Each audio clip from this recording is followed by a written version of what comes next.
انت كده فرق بعيد. فبالمقابل انت دخلت بطوله، الجمهور دلوقتي عمال يسال هو انت دخلت البطوله دي ليه؟ طب هل بلعيبه صغيره عشان تطلع لقدام، ولا او يعني نديها استثمار او نديها زقه ونستثمر فيهم عشان كده؟ طب هل اهلت لعيبه من دي كابتن حسام حسن هياخدهم معاه في كاس الامم للمنتخب الاول؟ لا برضه. طب هل انت خدت لعيبه عشان تكسب البطوله دي؟ يحوش لللايف، يحوش لللايف على الهوا. اه والله. ها فانت هل انت خدت اللعيبه دي عشان تاخد بيهم البطوله العربيه؟ لا.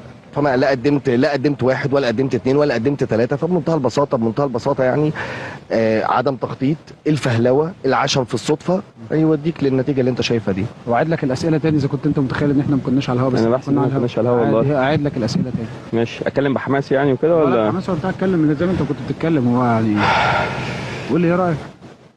لا بقى يعني انا بعد لك الاسئله تاني اذا كنت انت متخيل ان هي مش على الهوا. بس والله احنا كنا على الهوا. اوكي يلا اتفضل. والله ما احنا مش برنامج مقالب، بكلمك بجد. قول. اوكي. كراجل انتمي الى منظومه كره القدم المصريه كمدرب كمحلل. ما ده اللي انت قلته. طب ما ده اللي انت قلته برضه في المره. انا بقى ما ده على الهوا برضه. اللي انت قلته على الهوا ده على الهوا. لا بس والله العظيم. اوكي. الراجل تنتمي لكره القدم المصريه، بتعتذر حاجه تزعل طبعا.